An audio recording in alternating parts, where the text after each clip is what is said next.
Selamat sore ibu-ibu yang dikasih Tuhan.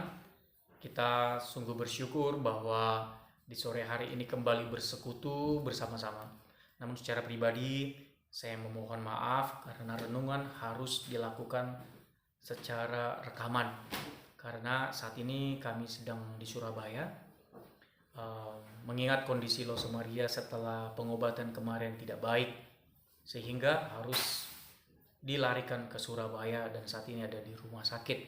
Tetapi biarlah itu tidak mengurangi sukacita kita bersama-sama di dalam bersekutu kepada Tuhan. Mari kita berdoa sebelum kita mendengarkan firman Allah. Bapa di dalam surga, kami sungguh bersyukur Tuhan kembali mengumpulkan kami untuk boleh bersekutu bersama-sama. Biarlah kiranya persekutuan ini menyenangkan hati Tuhan, dan tiba saatnya bagi kami akan merenungkan sabda Allah. Biarlah kiranya Allah yang akan mencerahkan hati kami untuk boleh mengerti firman Tuhan. Dalam nama Yesus kami berdoa. Amin. Ibu-ibu yang kasih Tuhan, mari kita buka Alkitab kita dari 1 Petrus 2 ayat yang ke-16. Demikian firman Tuhan. Hiduplah sebagai orang merdeka dan bukan seperti mereka yang menyalahgunakan kemerdekaan itu untuk menyelubungi kejahatan-kejahatan mereka. Tetapi hiduplah sebagai hamba Allah. Sekarang adalah bulan Agustus dan bangsa kita memperingati bulan kemerdekaan. Dan itu tentu kita bersyukur atasnya. Berbicara tentang kemerdekaan, banyak orang itu mengimpikan, bercita-cita untuk bisa merdeka. Mengapa? Karena kita tahu bersama bahwa hidup di masa penjajahan sangat tidak menyenangkan. Karena semua serba terbatas, akses pendidikan terbatas, banyak orang yang buta huruf dan tidak mengerti pengetahuan. Akses untuk makanan terbatas. Di zaman dulu banyak sekali kita dengar cerita makan itu hanya makan tiwul, makan jagung, makan seadanya, tidak ada lauk, semuanya sangat terbatas. Akses kesehatan sangat minim, banyak penyakit tidak ada obat karena tidak ada pengetahuan, berkurang dokter. Oleh karena itu, hidup di masa penjajahan adalah hidup yang susah. Semua atau banyak orang mengimpikan untuk merdeka, tetapi ternyata tidak semua orang juga yang susah di masa penjajahan. Ada beberapa orang yang justru menikmati masa-masa penjajahan. Saya suka belajar sejarah dan saya sering membaca, ada saja beberapa orang Indonesia asli itu yang sangat menyukai hidup di masa penjajahan. Kenapa?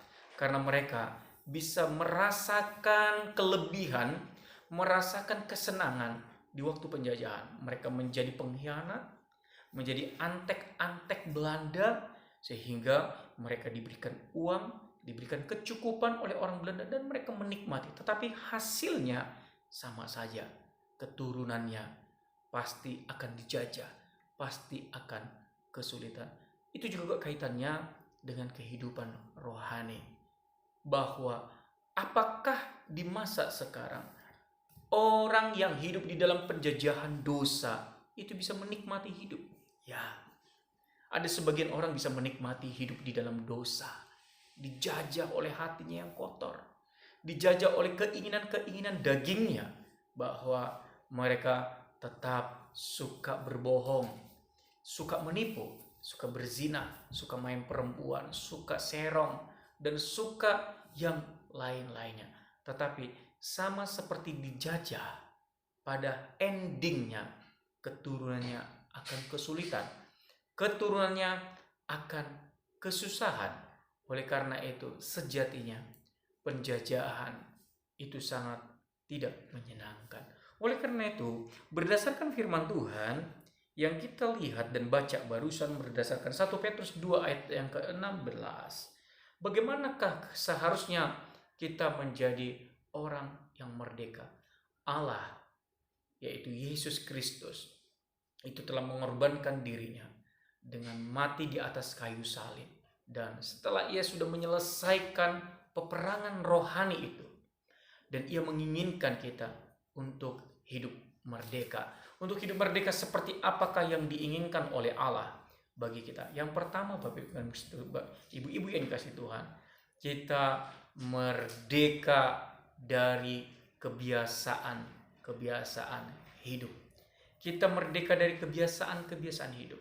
Kita biasanya hidup itu memiliki kebiasaan yang ditawan oleh keinginan kita, di mana kita hidup itu berdasarkan pasaran, berdasarkan apa kata orang, berdasarkan apa yang menjadi tren pada masa itu, khususnya ibu-ibu. Biasanya ibu-ibu itu akan merasa tidak merdeka di dalam penampilannya. Kenapa? Karena ia merasa menjadi seorang perempuan yang tidak sempurna kalau tidak memakai riasan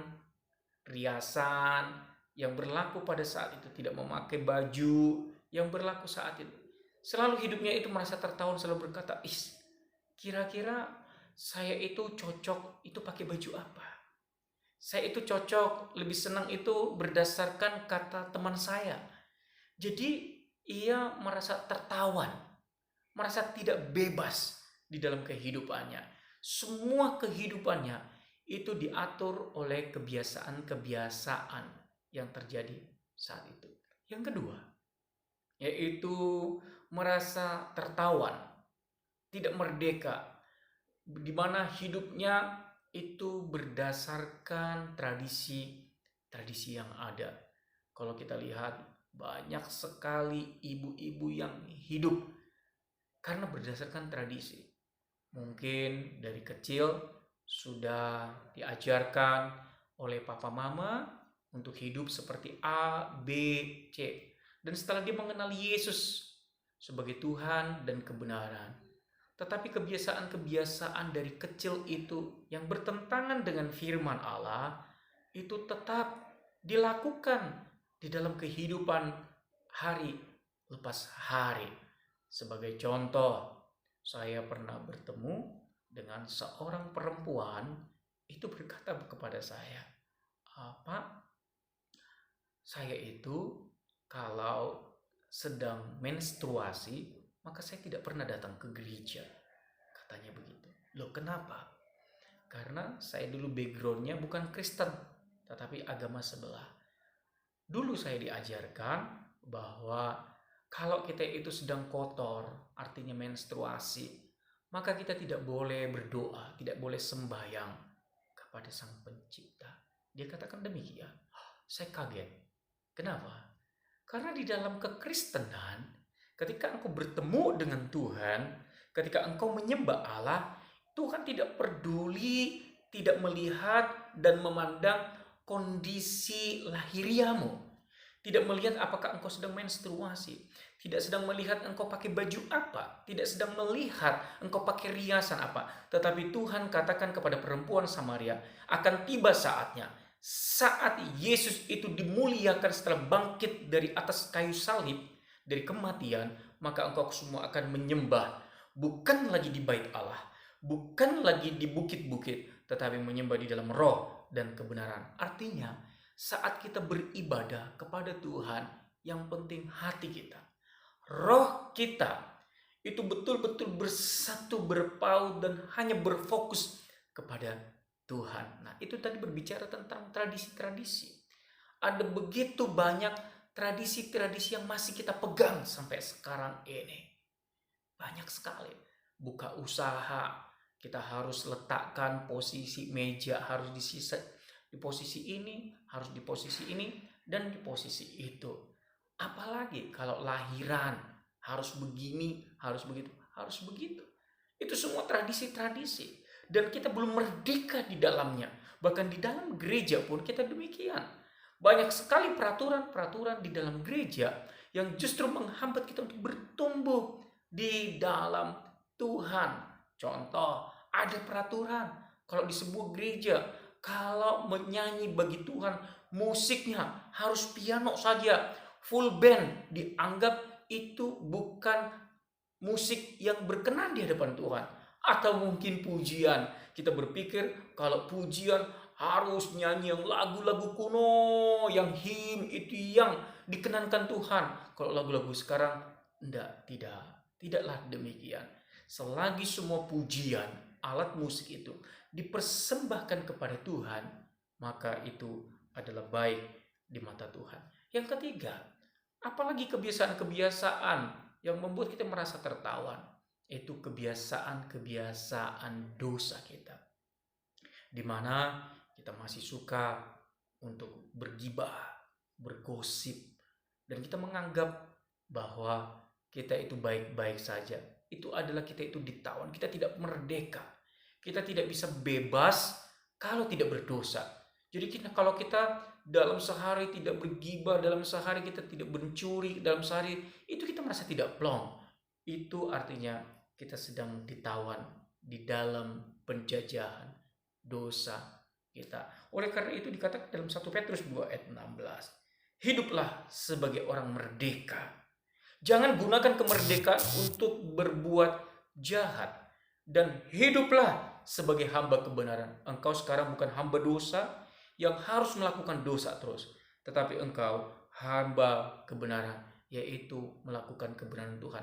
Bukan berdasarkan apa kata orang, bukan berdasarkan tradisi, bukan berdasarkan kebiasaan kita. Ada sebuah cerita, ibu-ibu yang dikasih Tuhan. Ada seorang bapak dan anak. Mereka itu saat itu sedang membawa seekor keledai. Dan mereka akan pergi ke pasar untuk menjual keledainya. Lalu di tengah perjalanan, ketika mereka berjalan karena dari desa ke pasar begitu jauh, di tengah-tengah perjalanan, maka mereka memutuskan, sudahlah, karena kita sudah capek, mari kita naik ke atas keledai ini. Tetapi kalau kita naik ke atas keledai, biarlah kita mendapatkan semangat kelegaan. Lalu mereka naik ke atas keledai berdua di tengah jalan. Lalu orang berkata, berbisik-bisik kepada mereka, mengapa kalian begitu tega mengendarai keledai dengan menaiki keledai 2 orang sekaligus? Karena mendengarkan suara ini, akhirnya si bapak katakan, baiklah nak, kamu saja yang naik keledai. Kasihan keledai, apa kata orang nanti. Lalu anaknya naik ke atas keledai. 10 meter sampai 50 meter kemudian, lalu mereka bertemu dengan orang. Dan orang itu juga bergunjing, bergosip kepada mereka. Dan katakan, anak itu adalah anak yang kurang ajar. Masa dia tega lihat bapaknya yang sudah tua itu berjalan dan dia enak-enak naik di atas keledai. Mendengar kata itu, lalu bapaknya katakan, nak, ayo kamu turun biar bapak yang naik. Apa kata orang? Kalau dilihat seperti itu tidak baik. Lalu bapaknya naik, anaknya yang jalan. Lalu 100 meter di depan, mereka bertemu dengan orang. Orang itu kembali bergosip dan berkata, waduh, itu adalah bapak yang tidak jadi teladan. Kenapa? Masa ia tega anaknya berjalan sendiri dan ia enak-enak di atas keledai. Mendengar itu, lalu mereka berhenti kembali dan bapak itu turun. Dan mereka katakan, waduh, apakah kata orang kalau seperti ini? Lalu mereka katakan, ya sudahlah, kita putuskan kita untuk berjalan tanpa mengendarai atau naik di atas keledai itu. Lalu mereka itu naik berjalan. Dan karena sudah saking jalan jauh dan keledai itu sudah mulai ngos-ngosan, liurnya sudah mulai keluar dan merasa kecapean. Dan di tengah jalan orang-orang berkata lagi, kasihan keledainya. Masa begitu tega membiarkan keledai berjalan begitu jauh tanpa beristirahat. Karena mendengarkan perkataan orang ini, akhirnya mereka putuskan untuk menggendong keledai itu sambil berjalan ke pasar. Tidak lama kemudian orang lagi datang katakan, sungguh kedua orang itu adalah bodoh, lebih bodoh dari keledai. Di mana-mana orang yang naik keledai, bukan keledai naik orang. Lalu mereka itu bingung dan merasa terhina. Mengapa? Karena mereka dianggap lebih bodoh dari keledai. Ibu-ibu yang dikasih Tuhan, itulah gambaran orang yang ditawan, dijajah di dalam kebodohan. Kenapa? Karena hidupnya itu selalu berdasarkan apa kata orang. Hidupnya berdasarkan kebiasaan-kebiasaan saat itu. Jadi ia tidak merdeka di dalam pikirannya untuk menentukan mana yang terbaik. Nah, kita di dalam Tuhan, hendaklah kita menjadi orang yang merdeka, tidak ditawan berdasarkan apa kata orang, tidak berdasarkan tradisi-tradisi, tidak berdasarkan kebiasaan-kebiasaan, tetapi berdasarkan firman Tuhan. Biarlah kita menjadi orang-orang merdeka, ibu-ibu yang merdeka. Tuhan memberkati. Mari kita berdoa. Bapak yang baik yang kami muliakan dalam Kristus Yesus, kami sungguh bersyukur untuk kebenaran firman Allah. Biarlah firman Allah mencelikkan kami agar kami boleh menjadi orang-orang yang merdeka.